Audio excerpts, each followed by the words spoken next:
Bismillahirrahmanirrahim. Welcome to the Data Science in which in today's lecture we will discuss about bond length की बात करते हैं. What is bond length? Chemistry में हम bond किसे कहते हैं और किस फैक्टर्स पे डिपेंड करते हैं. मतलब दो एटम्स ने बॉन्ड बनाया तो इसकी जो bond Bismillahirrahmanirrahim. Welcome to the Data Science Academy. In today's lecture we will discuss about bond length. What is bond length? Chemistry में हम bond length किसे कहते हैं और bond length किस किस फैक्टर्स पे डिपेंड करते हैं. मतलब bond length कब बड़ा होगा कब छोटा होगा, इन सारे फैक्टर्स को डिटेल से सिंपल अल्फाज में with the help of few examples हम एक्सप्लेन करेंगे.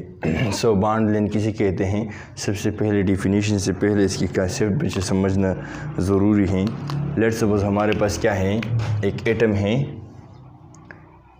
ए, इसके जो न्यूक्लियस हैं और ये मुख्तलिफ शेल्स हैं. ए एटम है, इसमें इलेक्ट्रॉन्स होते हैं. दूसरा जो एटम है यही ए वाला एटम है, इसमें भी क्या है, इलेक्ट्रॉन्स हैं. जब ये क्या कर लेते हैं, जो ये बॉन्ड बना लेते हैं तो ये क्या हो जाती हैं, इस तरह हो जाती हैं. सिंपल तरीके से अगर मैं बनाऊं तो कुछ इस तरह. लेट्स सपोज इसने बॉन्ड बनाया, क्या क्या बॉन्ड बनाया. सो बॉन्ड बनने के बाद जो हमारे पास क्या है, इस न्यूक्लियस के सेंटर से और इस न्यूक्लियस के सेंटर से ये जो फासला है, ये जो फासला है ये वाला, इसको हम क्या कहते हैं. ये वाला जो फासला इस सेंटर से और इस सेंटर से, सिंपली इसको हम क्या कहते हैं, इसकी इस मॉलिक्यूल की क्या हम इसको कहते हैं, बॉन्ड लेंथ कहते हैं.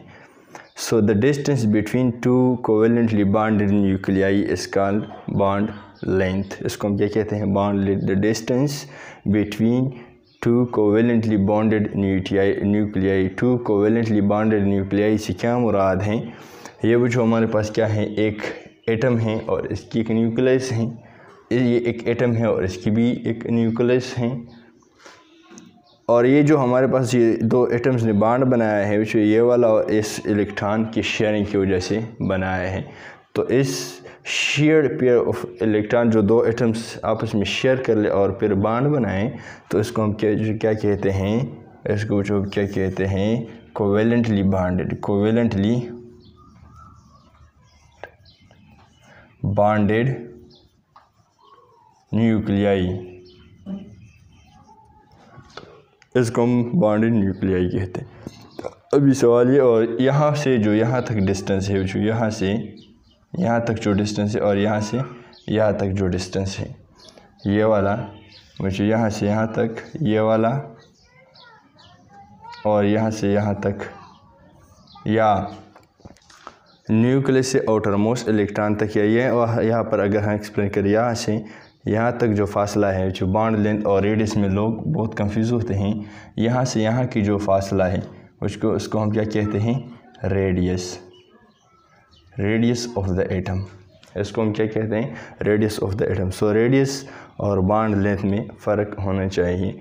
दो एटम्स की जो कोवेलेंटली बॉन्डेड हो, इसकी जो रेडियस हम क्या कर ले, जमा कर ले या ऐड कर ले, इससे हमें बॉन्ड लेंथ हासिल होता है जनरली.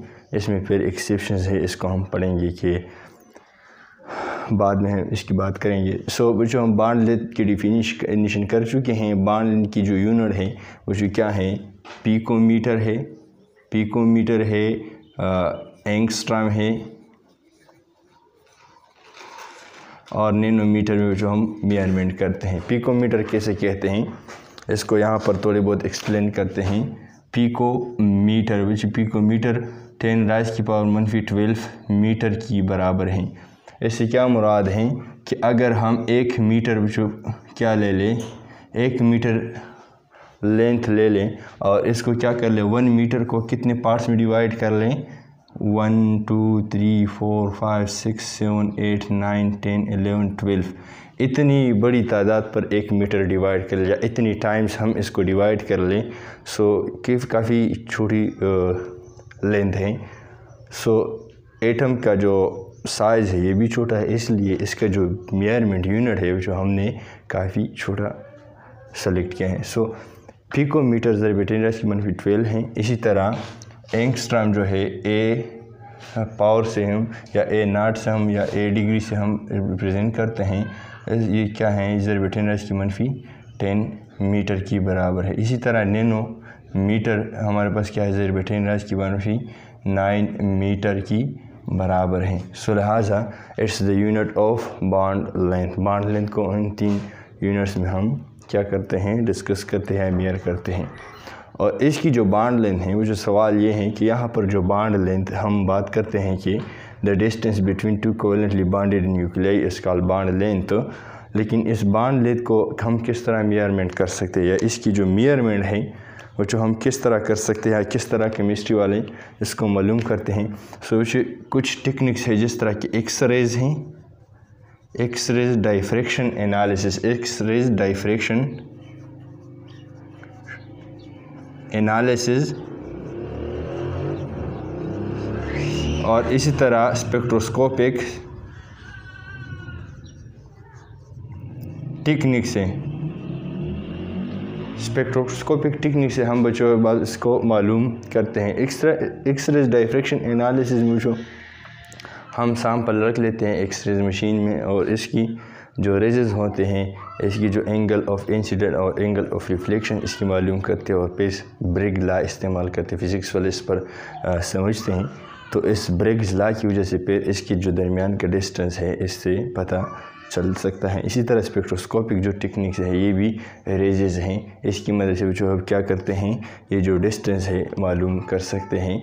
डिटेल में हायर बुक्स में लिखा है, लेकिन यहाँ पर थोड़ी बहुत बस मैंने जस्ट मेंशन किए हैं कि इन टेक्निक से हम ये बॉन्ड लेंथ मालूम कर सकते हैं।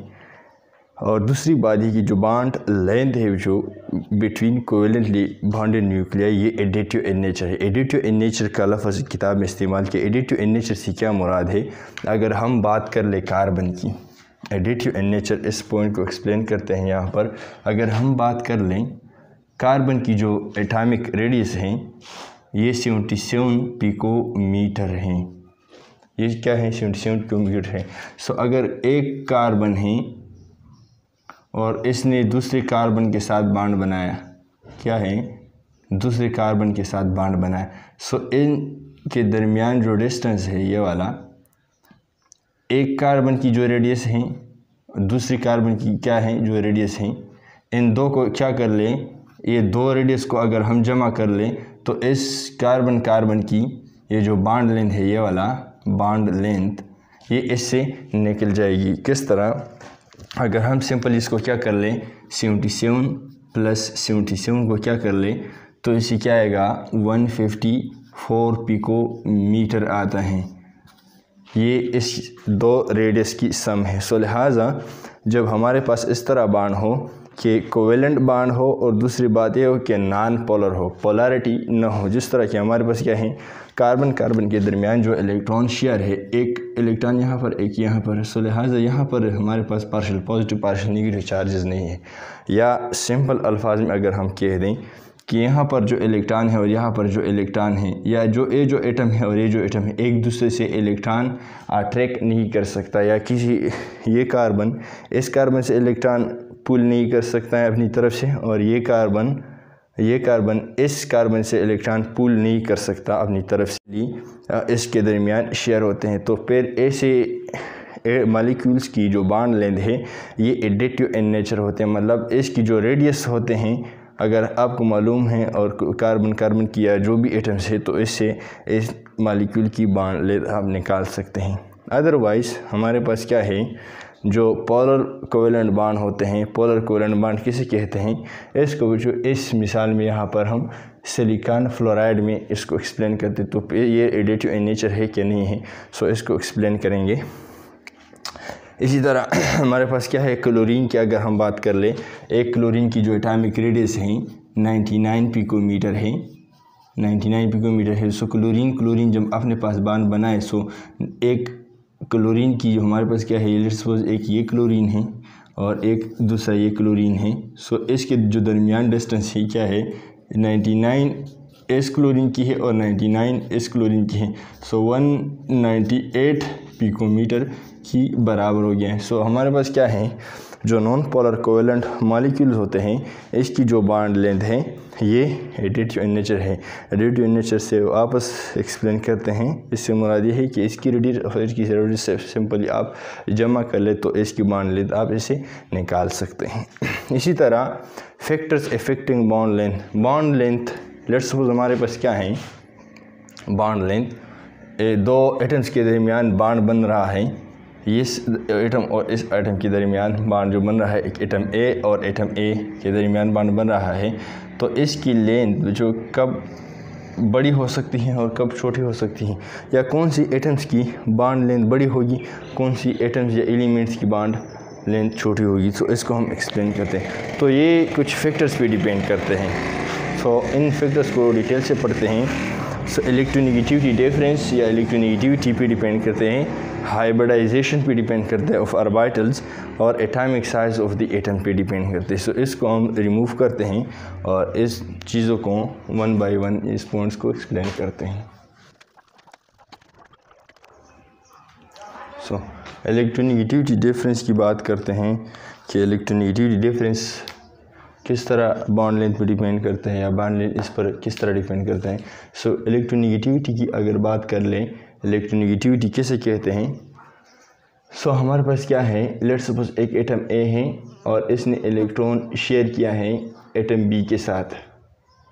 क्या है, ये इलेक्ट्रॉन ए की हैं और ये दूसरा इलेक्ट्रॉन एटम बी की हैं। अगर यहाँ पर हम डिफरेंट कलर की बनाए तो आपको समझ आसानी से आ जाएगी।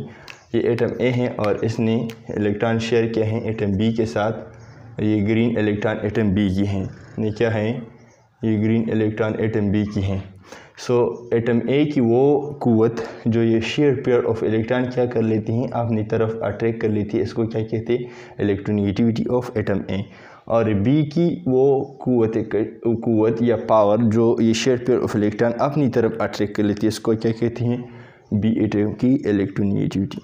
अगर हमारे पास क्या है, जो इलेक्ट्रोनेगेटिविटी डिफरेंस इस दो एटम्स में ज़्यादा है तो ये याद रखिएगा कि बॉन्ड लेंथ डिक्रीज होगी। Bond length is inversely proportional to the electronegativity difference. अगर इलेक्ट्रोनेगेटिविटी डिफरेंस बढ़ता है तो बॉन्ड लेंथ डिक्रीज होता है। किस तरह, मैं इस मिसाल से इसको एक्सप्लेन करता हूँ।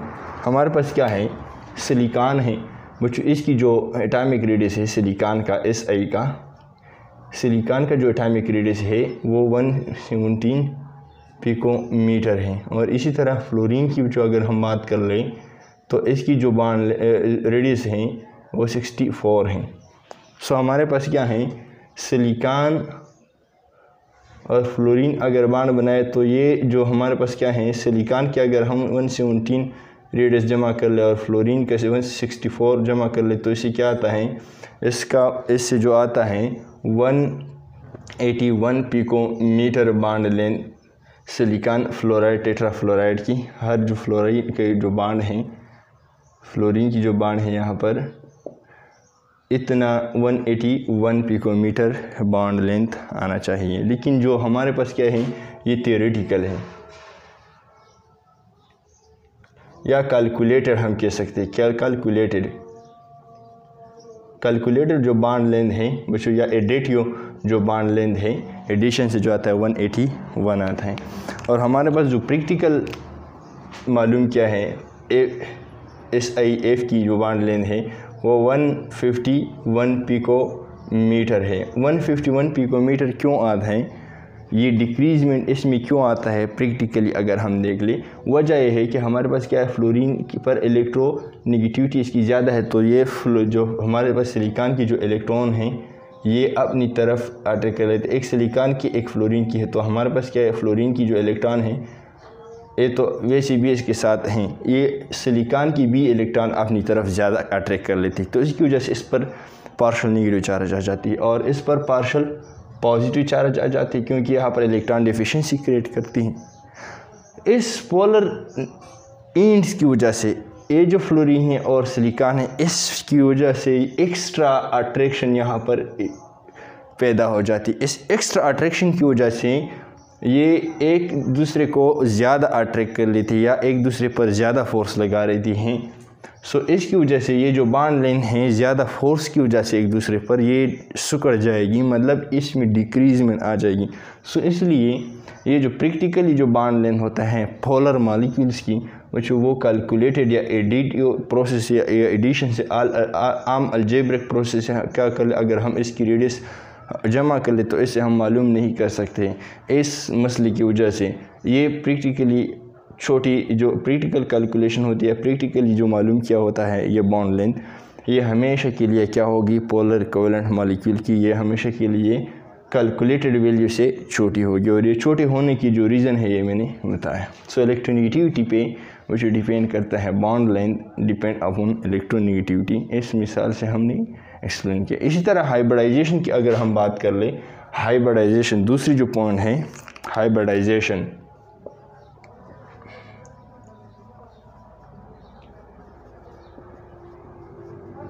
हमारे पास क्या है, carbon carbon single bond, carbon carbon double bond, carbon carbon triple bond की अगर बात कर ले, वो जो हमारे पास क्या है कार्बन कार्बन, ये लेट्स सपोज हमारे पास क्या है अल्केन है, अल्केन ये अल्कीन है और ये अल्काइन है। ये आप लोग जानते होंगे वरना मैंने 10 क्लास सेकंड ईयर केमिस्ट्री में इसको एक्सप्लेन किया है।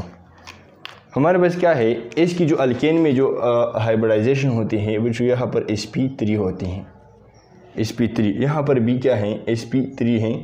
हाइब्रिडाइजेशन मैंने एक्सप्लेन किया है इसी चैप्टर में, आप देख सकते हैं, डिस्क्रिप्शन में लिंक मौजूद होगा या प्लेलिस्ट में आप हाइब्रिडाइजेशन देख सकते हैं। इसको डिटेल से हमने मालूम किया, इसको किस तरह निकालेंगे और किस तरह sp3 हाइब्रिडाइजेशन कार में होते हैं, किस तरह sp2 और sp, और यहाँ पर बच्चों जो अल्कीन में होता है sp2 हाइब्रिडाइजेशन होते हैं, यहाँ पर sp हाइब्रिडाइजेशन होता है।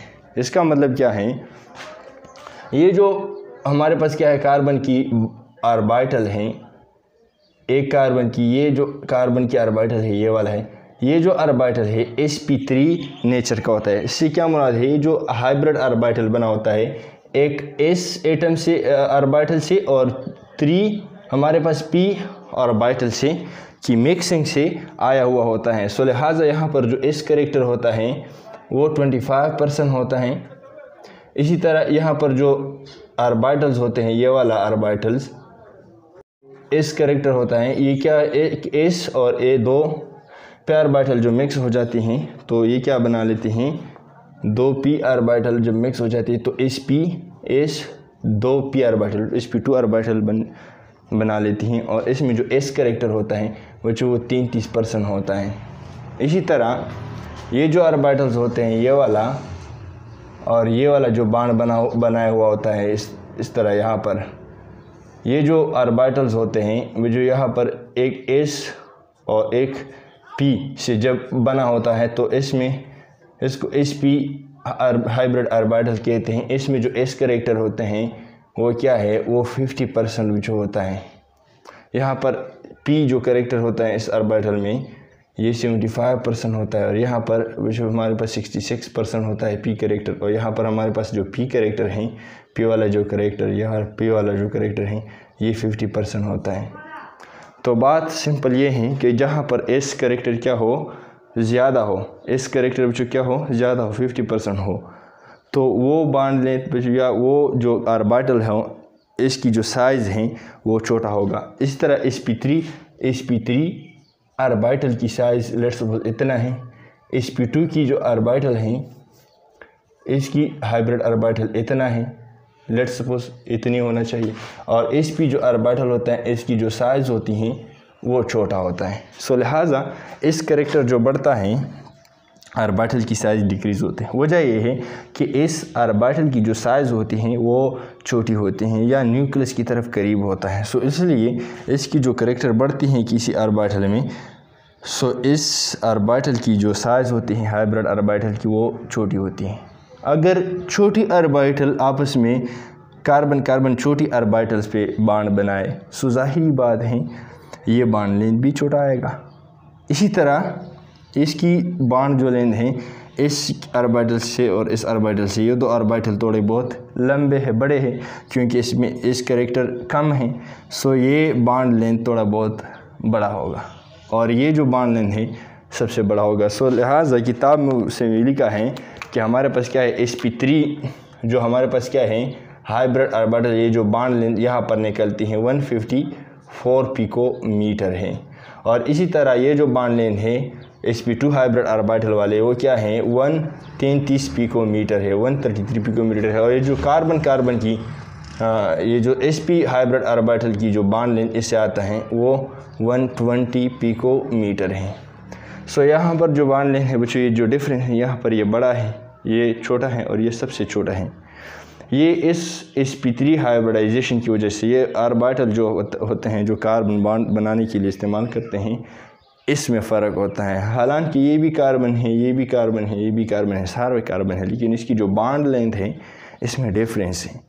और ये डिफरेंस क्यों होता है, नेचर सारों की सेम है, सारा कार्बन की, सिर्फ इसकी ऑर्बिटल की नेचर, हाइब्रिड जो ऑर्बिटल है इसकी नेचर चेंज है। इसने sp3 यूज़ किया है, यहाँ पर sp2 यूज़ हो गया है और यहाँ पर sp orbital hybrid orbital bond के लिए यूज़ किया गया है। दूसरी बात ये कि यहाँ पर सिंगल बॉन्ड है, यहाँ पर डबल और ट्रिपल है। डबल और ट्रिपल बॉन्ड की भी क्या होती है, बॉन्ड लेंथ पर इफ़ेक्ट होती है। डबल बॉन्ड हमारे पास क्या है, स्मॉल होती हैं, ट्रिपल बॉन्ड से फिर सबसे स्मॉल, और जो सिंगल बॉन्ड है वो सबसे बड़ा होगी। और ज़ाहिर बात है डबल बॉन्ड ज़्यादा सिंगल बॉन्ड से छोटा होगा, क्योंकि अगर इस पॉइंट और इस पॉइंट में ये दो पॉइंट, लेट्स सपोज एक मूवेबल पिस्टन सा है, यहाँ पर मैं एक स्प्रिंग को अटैच कर लूँ तो ये ज़्यादा अटैक कर लेगा एक दूसरे की तरफ। अगर यहाँ पर मैं दो पॉइंट्स के दरमियान दो स्प्रिंग लगाऊँ तो ये ज़्यादा अटैक कर लेगा। अगर 3 स्प्रिंग यहाँ पर लगाऊँ तो ये सबसे ज़्यादा अटैक कर लेगा। इस लिहाजा ये बॉन्ड की वजह से बॉन्ड आर्डर की वजह से भी बॉन्ड लेंथ में डिक्रीज आता है। दूसरी बात है कि एटॉमिक साइज़ की बात कर लेते हैं। ज़ाहिरी बात है अगर हमारे पास क्या है, एक एटम ए है, इतना है, दूसरे एटम ए के साथ बॉन्ड बनाया, तो ये जो बॉन्ड बना लेते हैं, इसके जो दरमियान जो बॉन्ड बनता है, तो इसकी चूँकि इसकी अगर साइज़ छोटी है तो ये बॉन्ड लेंथ भी छोटा होगा। और इसी तरह अगर बड़े बड़े atoms, let's suppose B atom है और इसकी साइज़ इतना है, दूसरी बी एटम के साथ बॉन्ड बनाया, तो इसकी चूँकि साइज़ बड़ी है तो ये जो बॉन्ड लेंथ आता है तो इससे भी ये बॉन्ड लेंथ भी बढ़ाएगा। तो साइज़ हमारे पास क्या है, size of the atom is directly proportional to the bond length. अगर साइज़ की एटम की बड़ा हो तो बॉन्ड लेंथ इस की जो एटम्स हैं, ये जो मॉलिक्यूल आपस में बनाए, ये भी क्या होगा, बड़ा होगा। So it was all about, हमारे पास क्या है, बॉन्ड लेंथ की बात थी कि बॉन्ड लेंथ किस चीज़ पे डिपेंड करता है, और इन सारे फैक्टर्स को हमने 1 बाय 1 एक्सप्लेन किए। Thank you very much for being here. अपने भाई को दुआ में याद रखिएगा।